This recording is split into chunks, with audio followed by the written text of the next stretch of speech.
Welcome to the Great Detectives of Old Time Radio. From Boise, Idaho, this is your host, Adam Graham. If you have a comment, email it to me, box13@greatdetectives.net.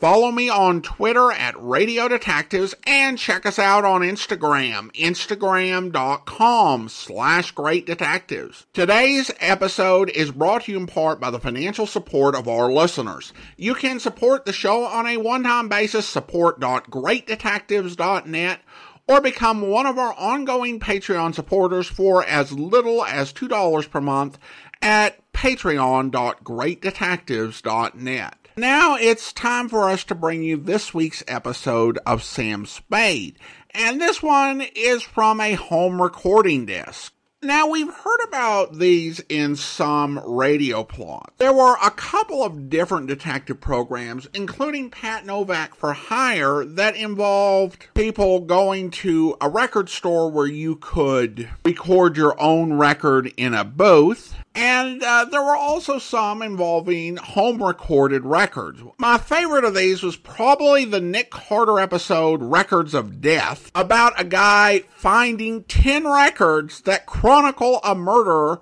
and Nick has to find the murderer and what happened just from what's on the records. If you go on to YouTube and you do a search for home recording disc, you'll get some interesting results. Not many of these survive, so if a record collector finds one, it's a bit of a find. Most of the ones I listened to online were family recordings, kind of like how people would use camcorders back in the 1980s. Occasionally, you'd find some disc with a song that was recorded off the radio, and someone did note that many of these machines had an option to change your input from microphone to radio, so it was possible to record off the radio, but it's a bit tricky recording a long-form program onto a home recording disc. We'll hear that today. This episode of Sam Spade is missing the opening. It's also missing the closing commercial and final scene with Effie, and in addition to that, there's a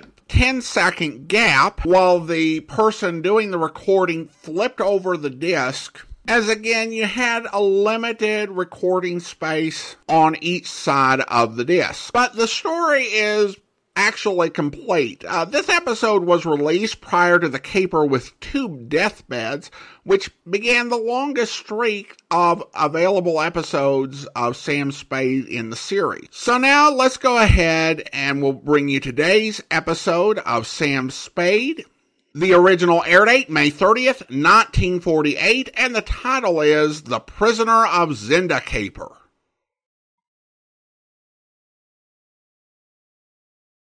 Enough for me to squeeze in sideways.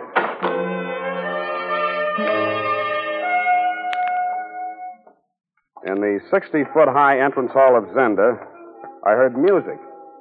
It seemed to be seeping down from one of the upper floors. This particular music didn't seem to fit with the suits of armor and heraldic flags that were gathering dust around the joint. I was just going to ask the troll who the jitterbug was when the double doors at the end of the corridor were thrown violently open. Johnny, you hear that? How would you? What do you expect? She's got to have everything she wants. Your order. Now, look here, Johnny. You... Stop. Well, I guess... Yes, go. It's a Spade, sir. Oh, yes. Come on in. You might check things upstairs. Yes, sir. I'm Ross McGannon, Mr. Spade. This is my major domo, Mr. Mace. Making a drink, Johnny. What'll it be, Mr. Spade? Anything at all? There's some gin in the kitchen, that's it. Gin in the kitchen? What the... A 200-room house and you tell me there's gin in the kitchen? You told me to lock up the liquor and put the keys in the safe deposit because you didn't... Never mind. Well, so you're a private detective. I didn't remember sending for you. You didn't. Then who sent for you, Shamus? The letter is signed Leila McGannon. Leila? Impossible. What does the letter say, Shamus? That's between my client and me, and Mr. Shamus to you. What? Why, you cheap transom peeper. Major domo, huh? With 200 rooms, can't you afford better than that, Mr. McGannon? I'll kill you. You shut up. What's the score, Mr. McGannon? My wife is not a well woman, Mr. Spade. The doctor has forbidden all visitors. Well, she sent me a retainer, $150. $150? Well, where did she get...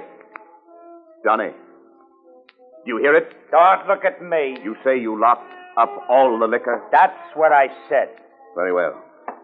You and your boys have been running things in this house. We see the results. Detectives and that racket. I want all the servants to report to me here immediately. I'm discharging them all. What about our detective friend here? I leave that to you. Deal with that as you see fit. That's my pleasure. Shall I kill that music first? Never mind that. I look after my wife, personally. Look, Mr. McGannon, I'm sorry your wife is sick. Anything you may have heard to the contrary, private detectives don't go looking for trouble. All I want to do is return this money to her. So if you just show me the... You! It was a rabbit punch, that first one. Very illegal, very expert. I was on my feet, but I couldn't straighten up. He moved around in front of me and let me have 2 punishing cuts in the midsection. I doubled up and tried to fall down, but I couldn't. Then I realized it was because 2 more members of Mr. McGannon's strong-arm squad had grabbed my arms and were hustling me down that long passageway. Then I heard a thunderclap, twice as loud as any I'd ever heard before, and that was all, brother. That was all.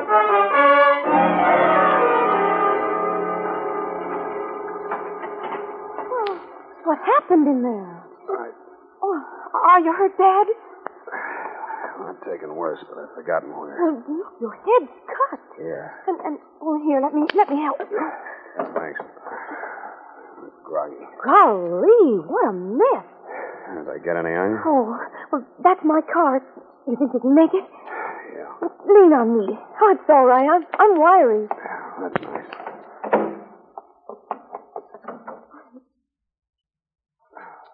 Well, tell me if you feel like it. Tell you what. Who are you? I'm Gail Bourman. I'm a friend of Johnny Mason. Then you're no friend of mine. You really let me have it. Oh, I can see that. Oh, please trust me. What did they say? About what? About Leila. What's your interest? She's my ideal. You know about her, don't you? She was an actress, wasn't she? Oh, not just an actress. She was Leila Lurene.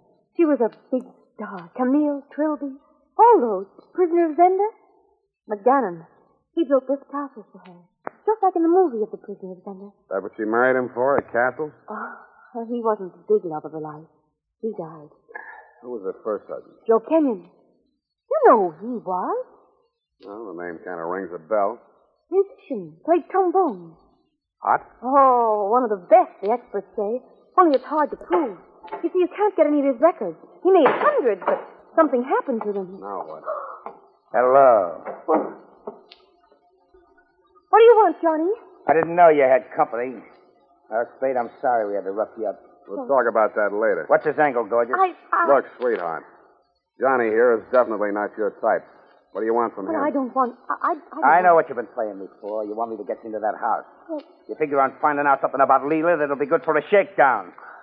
Well, let's forget it.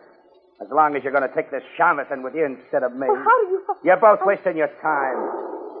So far as Joe Kenyon's concerned, even if your hunch is right, he's been dead for 19 years. And New York homicide is busy enough with current stuff. Even so with Leila. But now you won't get in to see Leila. Nobody will. Why not? Leila's dead. Oh, I don't believe it. It'll be in the morning papers. For further details, consult your local newspaper. Come on. Hey, don't. That won't help any. Come on, I'll drive you home. Oh, Sam, I've come so far. And I've waited so long. And now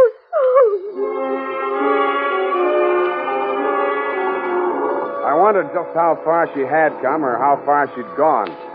But the grief on her face told me how long she'd waited. It was all her life. I couldn't see her for the kind of woman that put flowers on Rudolph Valentino's grave, but I couldn't quite see her as a blackmailer either. As far as I was concerned, what had or had not happened tonight wouldn't make any sense until I could find out what had happened on another night, 19 years ago. And I had an idea that the subtitle on the silent picture might read, Murder.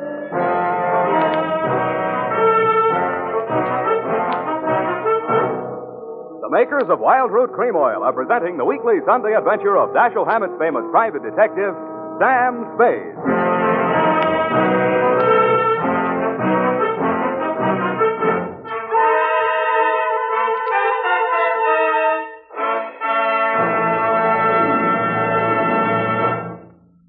Now, here's important news on good grooming. If you want the well-groomed look that helps you get ahead socially and on the job, listen. Recently, thousands of people from coast to coast who bought Wild Root Cream Oil for the first time were asked, how does Wild Root Cream Oil compare with the hair tonic you previously used? The results were amazing. Better than 4 out of 5 who replied said they preferred Wild Root Cream Oil. And no wonder. It gives you the advantages that men consider most important. Wild Root Cream Oil grooms your hair neatly and naturally, relieves annoying dryness, and removes loose dandruff. What's more, non-alcoholic Wild Root Cream Oil is the only leading hair tonic that contains soothing lanolin. That's like the oil of your skin. So ask for Wild Root Cream Oil Hair Tonic. Again and again, the choice of men who put good grooming first. By the way, smart girls use Wild Root Cream Oil, too. And mothers say it's grand for training children's hair.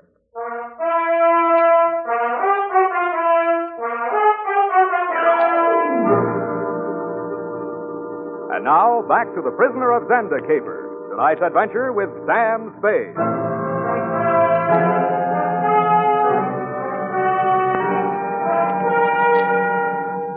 The obituary notices on Leila Lurene McGannon were just about what you'd expect on a famous actress who retired many years ago to marry a rich and famous man.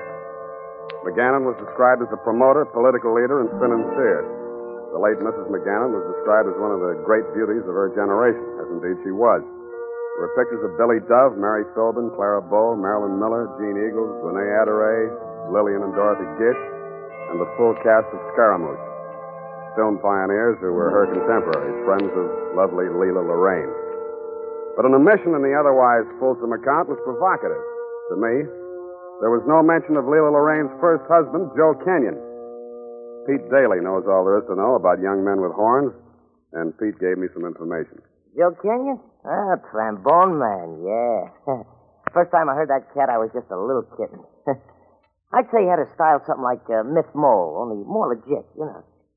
Too bad he killed himself. I had a couple of his sides, man. Oh, Barking Dog Blues, Sweet Lorraine. They were fine. Real gone, you know. I kind of hated to part with those platters, but some hip collector offered me 50 skins apiece for them, so why not? The character named McGannon, you know. I blew $15 on a phone call to New York. That's when you gave me the rundown, Lieutenant, on the Joe Kenyon suicide.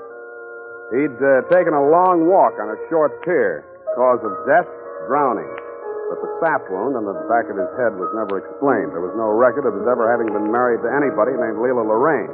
But there was a marriage certificate made out to Joseph Kenyon and one Leila Boardman. Sam, come in. How old are you? 19. Okay, then I'll come in. Oh, where have you been? Looking for some answers. I should have come here and shaken them out of you. Well, what are you talking about? Why didn't you tell me Leila was your mother? Oh. Well, what difference does it make now? McGannon will get away with it just the way he got away with killing my father. And if he knew Why did your mother send for me? I don't know. Lie number one. You wrote that letter and signed her name to it. Why? Oh, it's not what you think, Sam. It wasn't blackmail. I wanted to see my mother. After 19 years, you suddenly wanted to see your mother. But I didn't know. I'd always been told my mother was dead. Who told you different? My aunt. She brought me up. And she was sick. 6 months ago, they told her that she was dying. So she told me about my mother. What did she say about McGannon? Him. Aunt Maud told me how he managed to wipe out nearly every trace of my father, so that it almost seemed he'd never existed at all. How Mother has been a prisoner in that castle ever since she married him.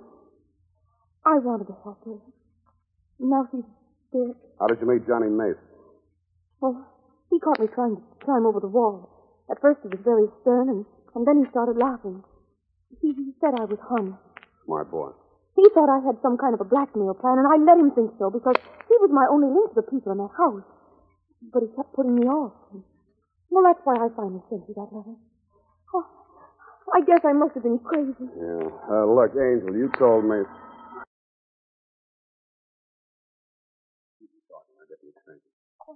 What's that? Oh, well, Johnny, I don't know. I'm just so upset. After the things we talked about when that news came... It's all been just... Oh, now listen, honey, you know I'd do anything in the world for you. You don't really go for that Chalmers, do you? What? Johnny, I can't hear you. That's Spade. I said you don't really go for that... Wait a minute. Wait, I'll fix that racket. Don't go away now. You stay right on the phone there. Don't hang up. Sam, are you still on the wire? Yeah. Can't I please hang up now, Sam? Hold it, sweetheart. But Sam, Shut up. Hello? Hello? It's okay, sweetheart. I've heard all I need to. In fact, a little more than I expected.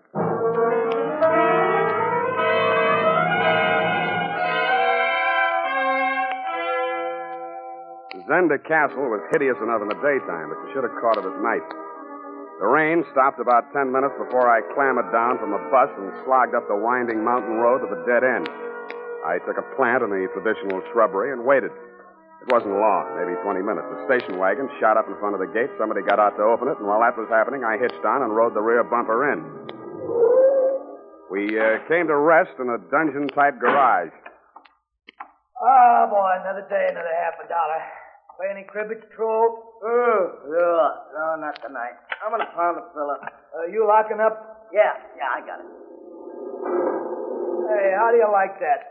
Look what that detective done to my knuckles. Hey, who's been using this? Huh?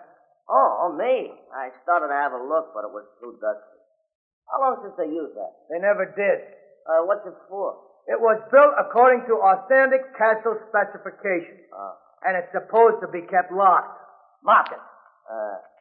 Where's that key? Stupid me. It's hanging in the storeroom. Well, stupid you, go get it in the storeroom. I'm going to bed. Lock up tight now. Good night. All right.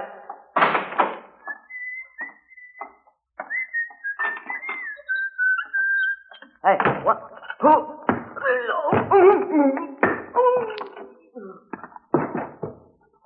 Good night, sweet troll.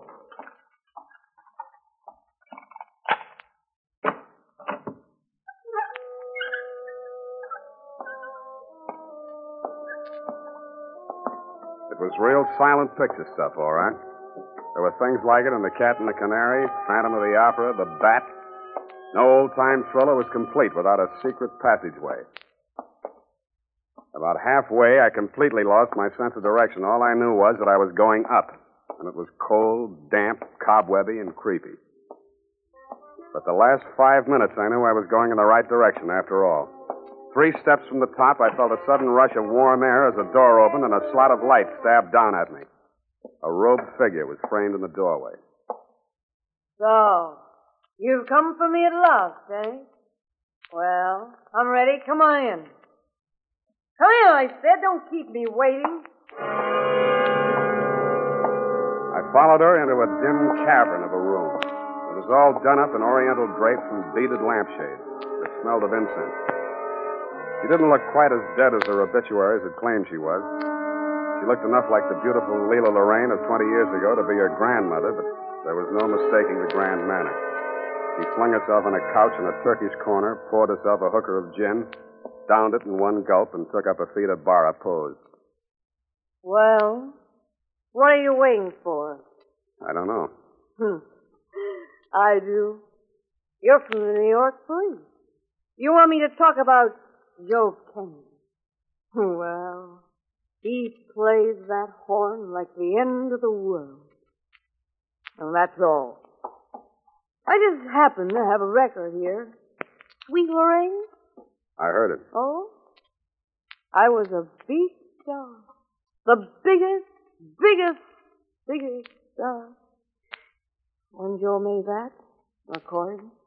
You can't see me anymore, but you can still hear him.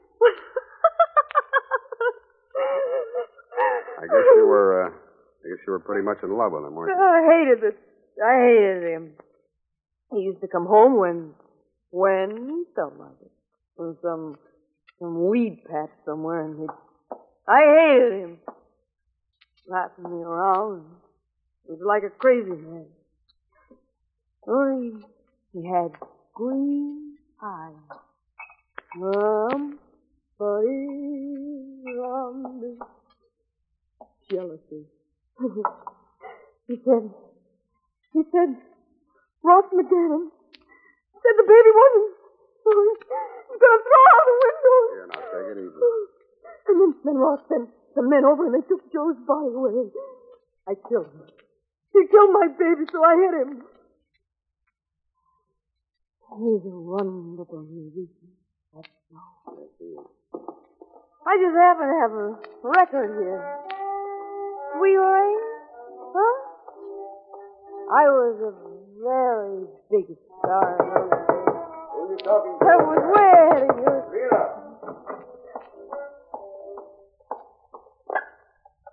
Mr. McGannon, Please. No explanation. It's all right. Help me get into No. bed. No. Sure, here, come on. No.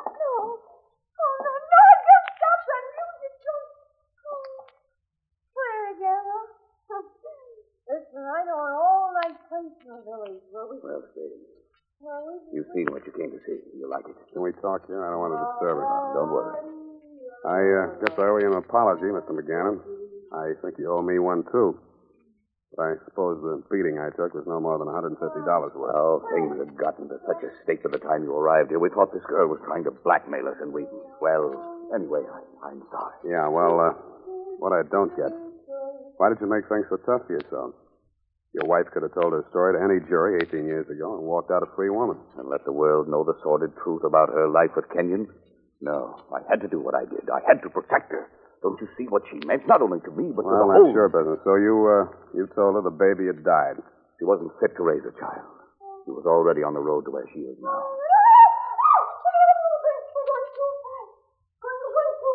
It's all right. It's all right, Lila. It's all right, Lila. We'll be home soon. No, she wasn't fit to raise a child. She was only fit to live in a place like this with someone like me. Die here, too. You rushed that part of it. Why did you decide to announce her death yesterday? We found out who that girl is. Leela's daughter, little Gail. Gail. Well, what are you going to tell her? Gail? I'll have to think. Gail, poor little baby. She cried. She cried. Go to sleep, Leela. No, it's all right. I'm wide awake now. I just thought of something, Ross. We should take a smaller house somewhere. And Ross, I think I'd like to do pictures again. Not those doll-faced heroines like Princess Flavia. I've outgrown those. No, I could do character things. Ross, let's read some plays tomorrow, shall we? McGannon turned slowly around in his chair and looked at her. There was happiness and amazement and disbelief in his gray face. Then he must have detected something about her that I missed. He rushed out of the room, and when he came back, he brought the doctor with him. She lived for about 20 minutes without regaining consciousness. Her death certificate was fairly accurate after all. Heart failure due to alcoholism. It was just dated a day too soon. When I went back and saw Gail that night, my story went something like this. Your mother died a natural death. Her imprisonment was voluntary. Her grief over the loss of her husband and her child had made her seek retirement. The years had dealt gently with her, and her great beauty had only become more delicate and fragile as she neared the end. Period, and a report. Well, Effie, no questions? No, Sam, no questions. And I'd like to say that I think you're the nicest, most wonderful, most of the time, person. But... Now, don't spoil it, sweetheart. Not just yet. All right, Sam, I'll type this up. And don't let me forget now. Don't let you forget what? I can't tell you without telling you. Oh, of course. Yes, indeed.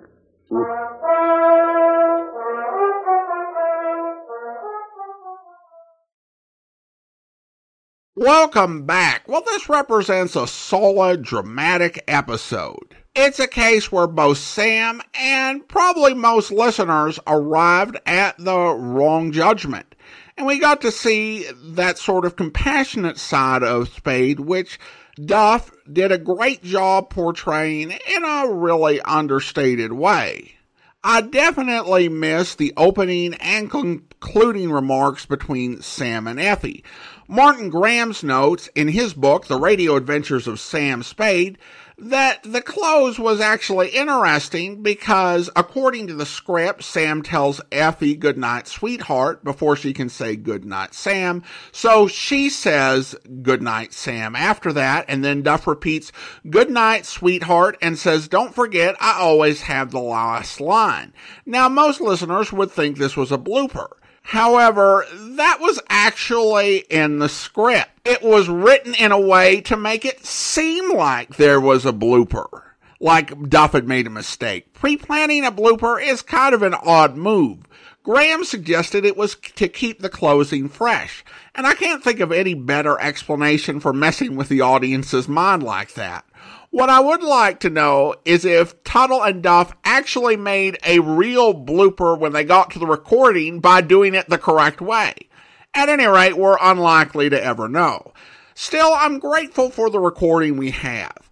I also have to say that whoever recorded this chose a perfect time for the record flip, as that time when she was on the phone, that 10 seconds, we didn't have to guess what happened. While not the ideal way for these programs to be preserved, given that there are nearly 200 episodes of this iconic series missing, I'd gladly welcome any other recordings like this. If only more people had gone to this trouble, but I do think that recording this much radio was not what these expensive home recording machines were built for. And that does conclude our listen through the adventures of Sam Spade. However, we do have one more Maltese Falcon adaptation coming up next week. And so we'll bring you that before we get into the adventures of the Falcon. Now it's time to thank our Patreon supporter of the day. And I want to go ahead and thank Robert. Robert's been one of our Patreon supporters since March of 2019,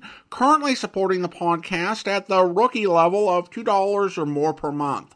Thank you so much for your support, Robert. And that will do it for today. If you're enjoying the podcast, please follow us using your favorite podcast software. If you're enjoying the podcast on YouTube, be sure to like the video, subscribe to the channel, mark the notification bell, and leave a comment. All those great things that help the channel to grow. We'll be back next Monday with an adaptation of the Maltese Falcon, but join us back here tomorrow for the start of another Yours Truly Johnny Dollar serial where... Johnny Dollar. Pat McCracken, Universal Adjustment Bureau. Oh, hi, Pat. This is my third call. Where you been? Out buying some tackle. Want to go fishing? Fishing? Yeah, I'm heading down to New York State. Esopus River, maybe the Beaver Kill. Trying to snag myself some nice trout. And, Patsy, my fishing is one thing you aren't going to interfere with. Wouldn't think of it. But why don't you try Lake Mojave? Huh? Where's that? Along the Colorado River, out between Nevada and Arizona. What? Sure, be the guest of Greater Southwest Insurance and Liability. What are you talking about? I don't know how you'd value those Esopus River trout, but there's a fish out there that may be worth $3 million. I hope you'll be with us then. In the meantime, do send your comments to box13@greatdetectives.net. Follow us on Twitter at Radio Detectives and check us out on Instagram, instagram.com/greatdetectives. From Boise, Idaho, this is your host, Adam Graham, signing off.